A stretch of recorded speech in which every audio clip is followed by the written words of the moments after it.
का शिक्षा कैसे बेहतर हो। आजकल कई प्राइवेट स्कूल खुल गए हैं, सरकारी स्कूल के बनस्पत उसकी बहुत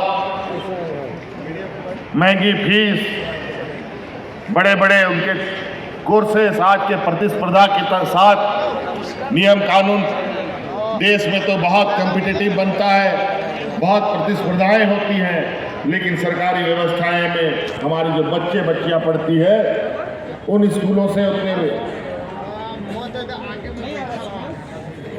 बड़े प्रतिस्पर्धा में बहुत ज़्यादा बेचारे आगे नहीं बढ़ पाते। इसीलिए हमने आपकी बेहतर शिक्षा के लिए उत्कृष्ट विद्यालय बनाने शुरू कर दिए। आपके जिला में 3 उत्कृष्ट विद्यालय बना है, 2 खूंटी में, 1 कर्रा में। अभी तो हम लोगों ने पहला चरण में 80 विद्यालय पूरे राज्य में खोले हैं और आने वाला ये स्कूल 80 से बढ़कर के 5000 स्कूल हम खोलने जा रहे हैं।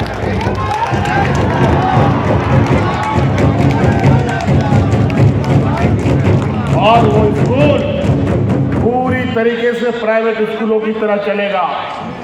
उसमें कंप्यूटर लैब भी रहेगा, केमिस्ट्री लैब भी रहेगा, बायोलॉजी लैब भी रहेगा, ज्योग्राफी लैब भी रहेगा, सभी तरीके से सुसज्जित।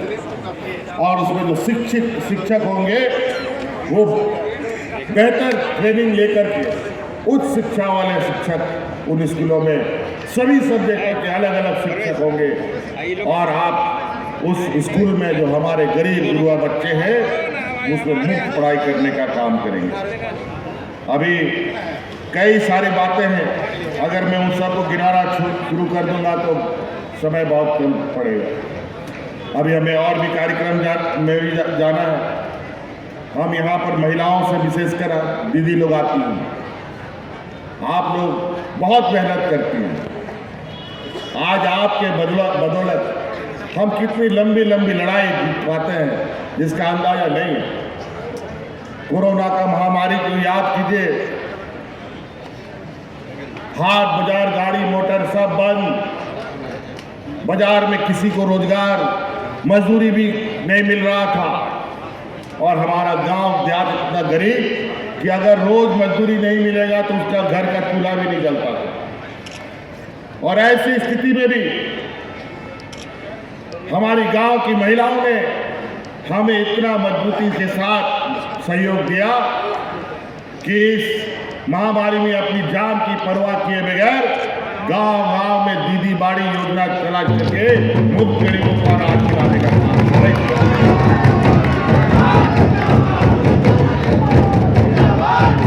लेकिन इसमें मुझे बहुत एक तकलीफ होती है देखकर, बहुत ही ज़्यादा तकलीफ होती है कि हमारी महिलाएं बड़े पैमाने पर हड़िया दारू बेचती हैं बेचारी, हाट में, पेड़ के नीचे, बस स्टैंड के अगल बगल। बहुत इससे आपको मैं बता दूं, इससे हमारा समाज आगे नहीं बढ़ेगा, इससे बल्कि हमारा समाज और पिछड़ जाएगा। और इसमें कुछ लोग बड़े सुनिश्चित तरीके से इसका एक व्यापार बना लिया है और वो हमारे हाथ के माध्यम से अपना जेब भर रहा है। मैं उन महिलाओं से कहना चाहूंगा कि आपके लिए हमने फूलो झानो आशीर्वाद योजना लाया। आप तो माथा में हड़िया का डेगची पर लेके घूम जाते हैं, आप उस डेगची को उठा के फेंकिए और सरकार की योजना को माथा में लेके चलिए। देखिए आप कितना मान सम्मान से जिएंगे, हमारा परिवार और समाज कितने मान सम्मान से आगे बढ़ेगा। फिर कोई नहीं रोक सकता।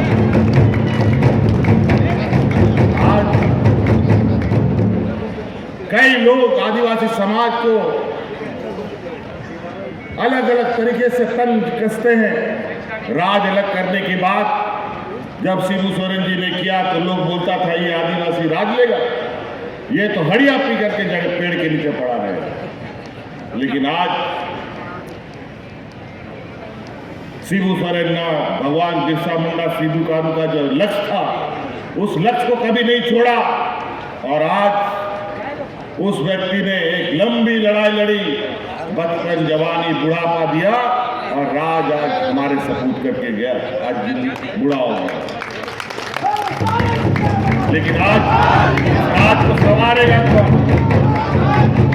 आज हम जब सरकार में आए तो आज इन लोगों ने कहा चलो राज अलग हो गया तो क्या हुआ, राज तो हम ही लोग करेंगे, यहाँ का आदिवासी को थोड़ी चलाने आएगा राज। और सरकार बनने के दूसरे दिन से सरकार गिराने में लगे, विधायक की खरीद फरोख्त करो, यही करो। हमारे कोई जात बिरादरी के भाई लोग उनके एजेंट बनकर ये काम करते हैं और हमें एकजुट नहीं रहने देते। और आज इतनी मजबूती के साथ हर घड़ी सरकार गिराने का षड्यंत्र रचते हैं। कभी हमको जेल ले जाने का, कभी हमको इसका डराव उसका डराव धमकाने का काम करते हैं, षड्यंत्र रचते हैं। लेकिन आज पूरा 4 साल हमने सरकार भी चला के दिखाया और सरकार को गांव तक पहुंचा के जिंदाबाद जिंदाबाद जिंदाबाद और गांव ही सरकार तक, गांव ही नहीं पहुंचा सरकार तक। आज हमारे बच्चे, गरीब, आदिवासी, दलित, पिछड़ा बच्चा आज विदेश में जाकर के इस राज का नाम रोशन कर रहा है।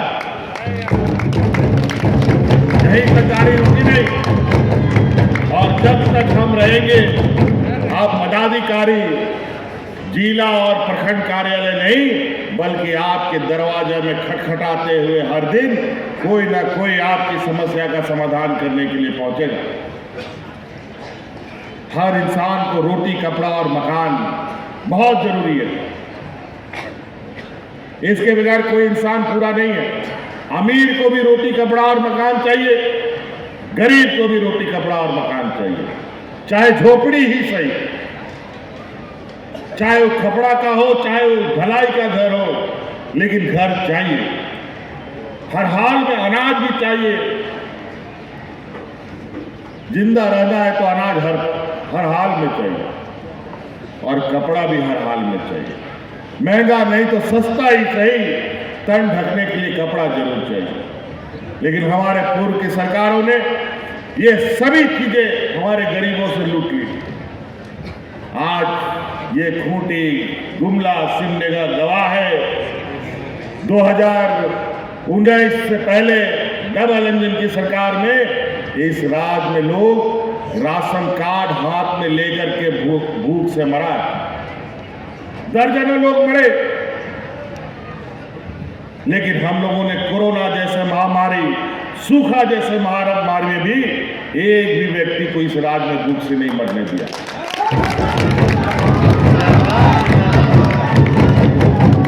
हमारे जीवन में लोग भूख से मर गए, बड़ा चिंता का बात। ना कोई महामारी, ना कोई सुखाड़, ऐसे स्थिति में लोग भूख से मर गया। क्या हो गया था उस दिन? और आज ऐसा क्या हुआ कि इतना मुसीबत के बाद भी लोग को मरने नहीं दिया गया? आज तो ऐसे कई राज्य, अगल बगल राज्य में जाके देख लीजिए, जानवरों की तरह लोग मरे। वहां इतना लोग मरा कि जलाने के लिए लकड़ी खत्म, दफन करने के लिए मिट्टी खत्म, यह स्थिति हो गया।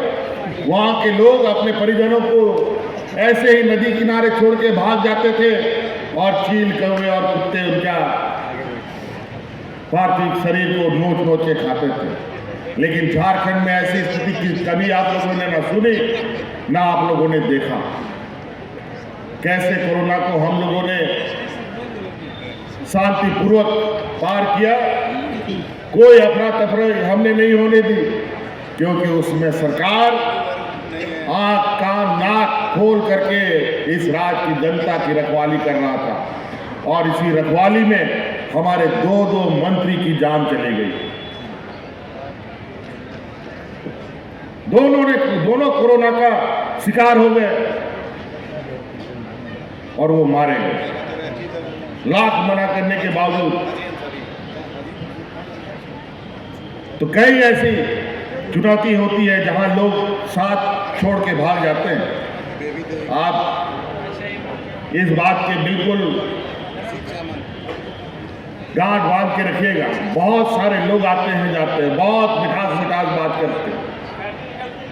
यहाँ मैं अभी 15 नवंबर में भी आया था, बहुत सारी चीजें सुनने सुनाने को मिला, लेकिन बहुत बातों को रखने का मौका नहीं मिला। लेकिन आज आप देखिए, क्या कभी कोई पदाधिकारी आपके बीच में जाता था? पूछिए जरा। आज कई गरीबों का इन लोगों ने